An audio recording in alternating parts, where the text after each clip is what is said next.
In the past, people close to Kelly have described him as dangerous. And people have no idea that this man just beat me on the bus. When my daughter came home, she was 98 pounds. When she left to be with him, she was 125. I love my brother, but he do have a problem. I know the type of monster he is. I know the type of monster he is. Now, he shared a disturbing video from prison and what he says has reopened painful scars and shaken his victims to their core. In this video, I'll break down the clip and his current situation. Kelly's most disturbing recordings yet.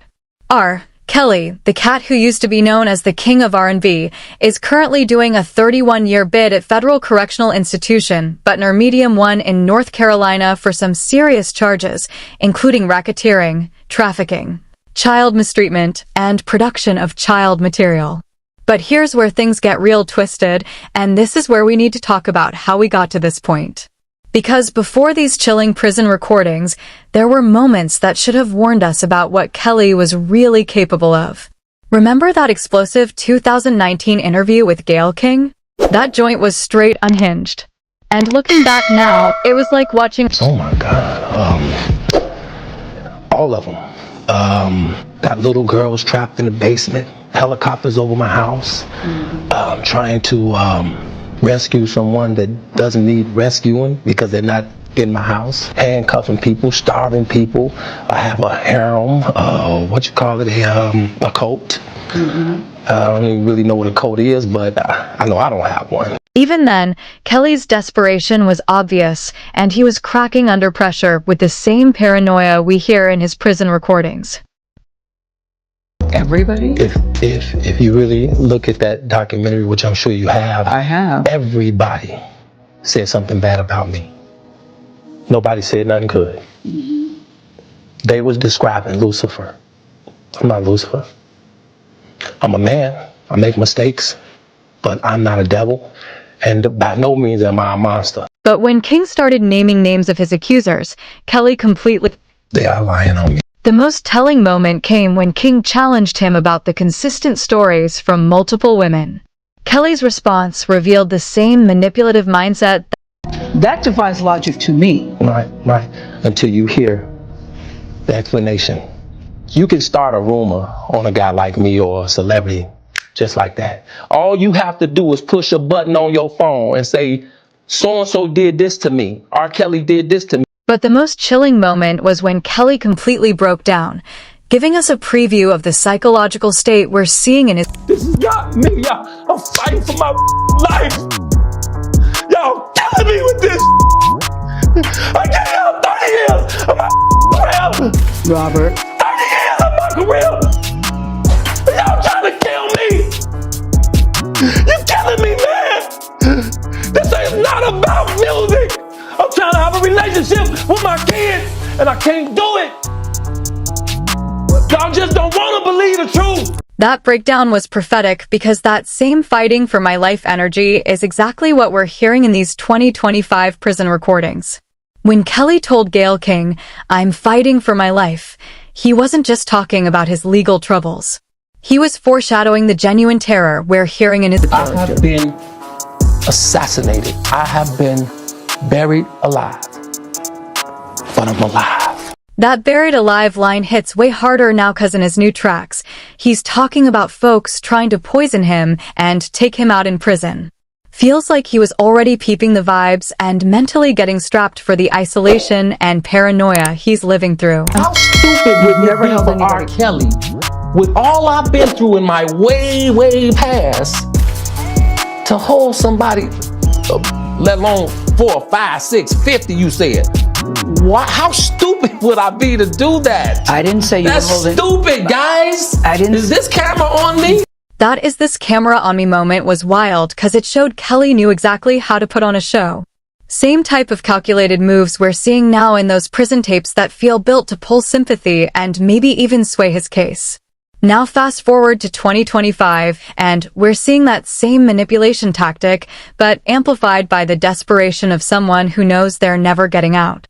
Throughout 2025, there's been this pattern of Kelly allegedly recording music or dropping messages through prison phone calls.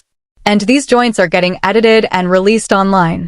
But these aren't your typical prison freestyles that cats usually drop to keep their street cred up. These recordings are being described as chilling because they're all about death, poison, and this man basically thinking everybody's trying to body him. The whole thing really started popping off in March 2025 when Kelly jumped on a viral social media challenge by remixing Chris Brown's residuals over a prison phone call. Now, usually when rappers and singers hop on challenges, it's all about flexing and showing they still got it. But Kelly's version hit different, and not in a good way.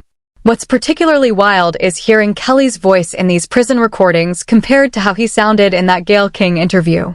In the CBS interview, you could hear the desperate. Another thing, thank you. If the next question is something negative out of your mouth, with all due respect, that's exactly what I'm going to do. When the interviewer tried to ask him about his lyrics, Kelly immediately got. I would have to say this. I did not come here to get interrogated. I didn't come here for a deposition. You know what a deposition is? The pattern was always there. Kelly couldn't handle being challenged or questioned, and he'd lash out or try to control the narrative. This is the same energy we're hearing in these prison recordings. This is a deposition. This is not about R. Kelly. This is not about music. This is not about someone who works hard on his music, who has an album out. This is about trying to interrogate me, and this is about, disrespect. Now in prison, that same victim mentality has evolved into something much darker. The audio made the rounds on TikTok and Instagram with Kelly spitting lines like, "Who's getting all my checks about his lost royalties?" But it wasn't just the words. It was that raw jail phone vibe in his voice that had folks torn. Some called it heartbreaking. Others said it was chilling 'cause you could straight up hear the fear and pain bleeding through every word. But that was just the beginning of what would turn into one of the most disturbing series of releases to ever come out of the pen. By May 2025, a YouTube track titled "They Trying to Poison Me in Jail" surfaced. And this joint was straight haunting. It was pitched as a vulnerable ballad where Kelly claims prison officials are trying to poison him. As the months went by, these recordings started getting darker and more desperate. By June 2025, multiple tracks dropped with titles that would make your blood run cold. "They're dosing me to death," "I'm not safe in prison," and "I heard the guards say, kill him." These weren't just songs anymore. They were like desperate SOS calls from a man who thought he was about to get murked. Kelly was singing about fears of being killed in jail with lyrics that included phrases like, "I can smell death." From the 2019 interviews to these 2025 prison recordings, you can see the full slide into psychological collapse. Back with Gayle King, Kelly was talking about being buried alive and fighting for his life. Now in federal lockup, those lines feel literal. The guy who once ran stages and lived large is down to shaky phone calls from a cell convinced everyone's out to kill him. What makes these recordings particularly disturbing isn't just the content. It's what they reveal about Kelly's mental state. The themes are consistently dark. Death, poisoning, and genuine fear for his life. Whether these fears are legitimate or the result of a deteriorating mental condition is a serious question that has major implications for how we think about prison reform and the treatment of high-profile inmates. The timing was suspect, too. These releases coincided with his legal team filing court documents on June 10th, requesting early release and alleging there was a legitimate murder plot by prison officials. It's the same pattern we saw in those pretrial interviews. Kelly using media and public sympathy to try to influence his legal situation. Now, here's where things get really wild. Federal prisons don't play when it comes to recording devices. That stuff is strictly forbidden. So, these videos are really just jail phone audios, and then folks on the outside dress them up with AI visuals or stock prison clips. It's basically an underground pipeline built to get Kelly. Standing here looking in the mirror, saying damn to myself. I should have known the day would come. She would find somebody else. And all the things I took her through, I shouldn't have lasted this long. Now I'm at this telephone booth, literally, calling Tyrone. The raw emotions there, but the context makes it hit harder. A man who once sold out arenas now singing through a prison phone for a small podcast crowd. Compare that vulnerable voice to the defiant Kelly in those pre-trial interviews. In the HuffPost sit-down, I'm in New York, I'm having a great time. I'm finna go visit some friends, I'm finna do some more business. I'm finna have a great time. I didn't come here for you to spoil that. that Kelly is gone. The man calling into podcasts from federal prison is broken, isolated, and genuinely terrified. The bravado has been replaced by raw fear, and you can hear it in every recording. As 2025 progressed, the recordings became increasingly desperate and dark. The most recent drop, uploaded in August 2025, was a track called It's August and Still in Prison, again produced by Lil R36. This ballad was all about lamenting his ongoing incarceration, serving as a stark reminder that despite all the legal appeals and emergency motions, Kelly remains locked up with little to no hope of getting out early. Looking back at those 2019 interviews now, they feel like a preview of what was coming. When Kelly told Gayle King he felt buried alive, he was essentially predicting his own future. When he broke down crying about fighting for his life, he was foreshadowing the genuine life-or-death struggle he believes he's facing now in federal prison. Life in the federal system. Now, let's get real about what life is actually like for our Kelly behind those federal prison walls, because understanding his day-to-day reality is crucial to comprehending why these recordings are so disturbing. The transformation from global superstar to federal inmate is probably one of the most dramatic falls from grace in hip-hop and R&B history. And nowhere is this more evident than in the harsh reality of Kelly's daily existence at Federal Correctional Institution, Butner Medium 1 FCI. Butner Medium 1, where Kelly has been housed since April 2023, is a medium security federal prison in North Carolina that includes medical facilities and previously held high-profile inmates like Bernie Madoff. For Kelly, who got transferred there after doing time in Chicago's Metropolitan Correctional Center and other facilities, this joint is likely going to be his home for the next several decades. Federal prison records show a projected release date of December 21, 2045, assuming good behavior, meaning Kelly would be 78 years old if he serves his full bid. Now, let's talk about what daily life looks like for someone like Kelly and the feds. The routine is governed by restrictions that would be unimaginable to most people, but they're particularly harsh for someone who once lived without any limitations whatsoever. As a convicted sex offender, Kelly is likely in protective custody to avoid threats from general population inmates. This means spending 22 to 23 hours per day in a cell with severely limited human contact, restricted recreation that often consists of just 1 hour daily, sometimes alone, and no access to general population activities like church services, education programs, or most recreational facilities. Recent filings indicate Kelly has been placed in solitary confinement at times for his safety, which represents an even more extreme form of isolation. In the whole, the already limited privileges of protective custody get further restricted, creating what prison experts describe as a form of psychological torture that can seriously mess with someone's mental health over time. The fact that Kelly keeps getting moved in and out of solitary suggests that the threats against him aren't just paranoid delusions.